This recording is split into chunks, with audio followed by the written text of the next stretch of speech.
Firstly, I have to report that it is pretty easy and simple to organize all the bits and pieces, all the little miniatures that go into the core box of Kingdom Death Monster. As you saw in the thumbnail, I will be painting some of these pieces separately, and it is for the reason of keeping them separated. I'll be making a video on my method of organizing all the bits as I have them here soon. So if you're interested on seeing that, do let me know. Maybe I can find a certain angle or something I haven't thought of to cover there. While working with all those survivors and the armor and the arm poses and weapons, the thing is that all this, keeping the parts interchangeable, is fun and easy. No need for magnets or headaches. I have a simple method that I figured out years ago during my first playthrough of KDM, and I am excited to share that with you guys soon. But for now, we have to talk about painting these guys. And along with painting and tutorials, I'm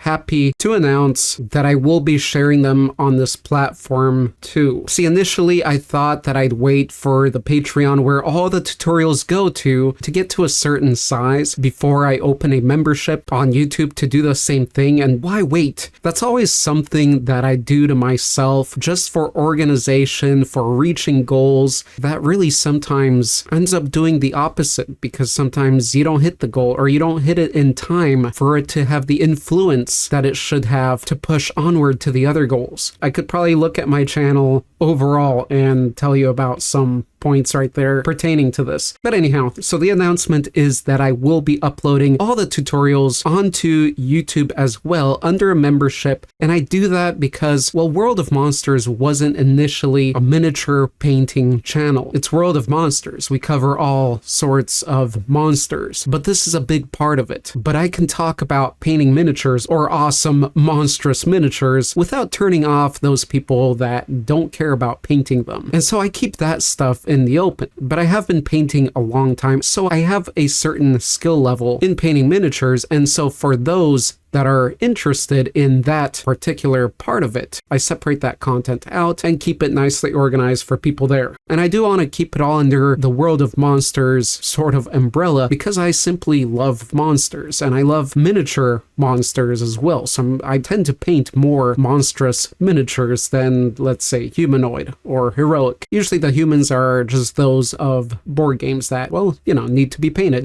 As always, my miniature painting tutorials are the most affordable you can find on the internet. I dare you to find a cheaper membership. And free doesn't count, because granted, there's a lot of great tutorials that already exist free on YouTube on dedicated channels to purely that content. But to access all my tutorials, the membership is literally the minimum amount I can set, and I plan to keep it that way. So let's talk about the Unarmored Survivors of Kingdom Death Monster. What we're going to be painting here are the survivors already glued on the bases and their limbs separately, because then we can mix and match and put those limbs on and off as we wish so they fit our game's story. Now my bunch here is a little mixed up because some of the arms are glued on and some aren't. And the reason behind this is, again, because I played a while back and I didn't have a plan for approaching all the different bits and pieces and how to prepare them and make them interchangeable while prepared and painted at the same time. And now I do have that plan. And so even though the heads and some of the arms are glued on here, I am totally open to the idea of those breaking off eventually so that I can play with and interchange other heads as I wish, as well as other arms and poses. I just don't need to do it right now, and I can just paint them right as they are. And I'm fine with that because I'm looking at saving time for myself.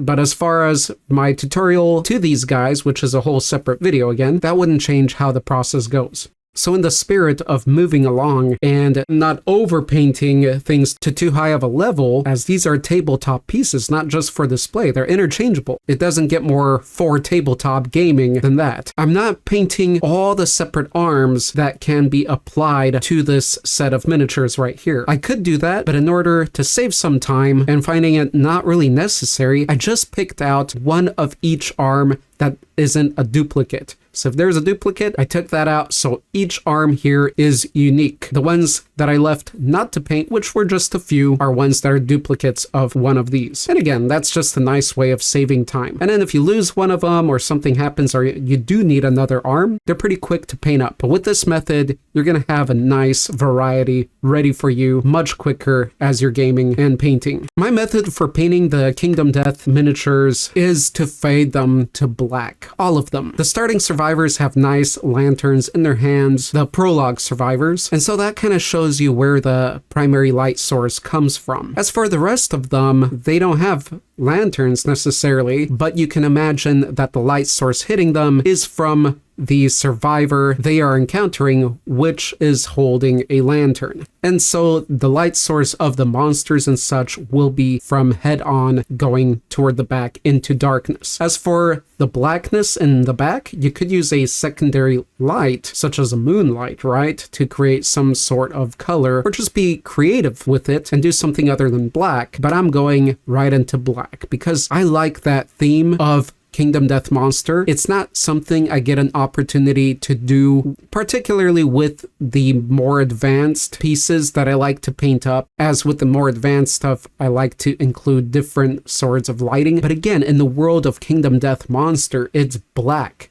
It's literally black. There's no moon. There's no other lighting. And that inspires me to take advantage of that. So it's not just a simpler or quicker way of painting, although that is just another cherry on top, a benefit, but it is part of the lore and part of the mood and the feeling of the characters and the creatures in this world. And so I am taking advantage of all of that to create this fade to black. On most of them, again, going from front to back. As far as my tutorials go, usually for board gaming miniatures, they are all more beginner friendly because they're for tabletop play, for gaming. So they're going to be handled. But some miniatures out of board games I really love and I paint to a display level or even competition level. So therefore, from time to time, you might see different tiers / levels of the paint job tutorials. Sometimes you just gotta give that piece of plastic more life than to the other dozens of pieces of plastic.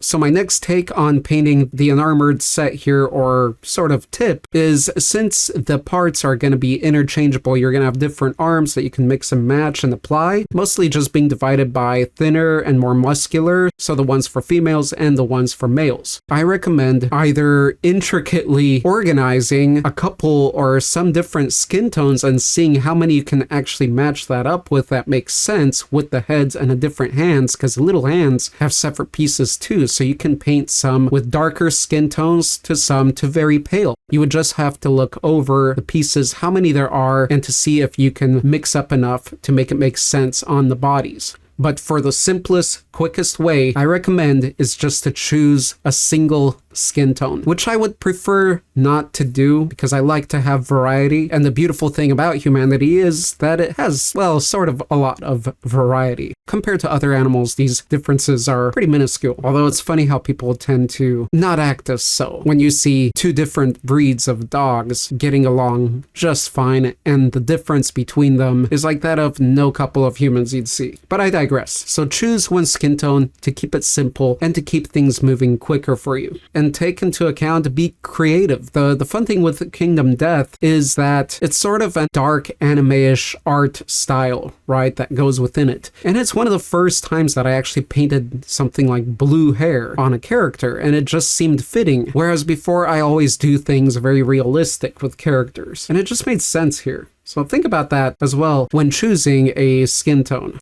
And so that's my take and sort of my tips on how I painted these 4 Unarmored Survivors of Kingdom Death Monster. And if you want to follow my journey painting every miniature of the core box, well, other than the White Lion, as I painted it years ago and I never filmed it, you know of 2 platforms where you can find all those videos. And after Kingdom Death, I'll be painting the next major minis board game that you guys vote me to paint, as well as, of course, play through. Now, what to paint next? The Screaming Antelope, the Butcher, or the Intimacy Couple? Keep your eyes out for the polls, my friends.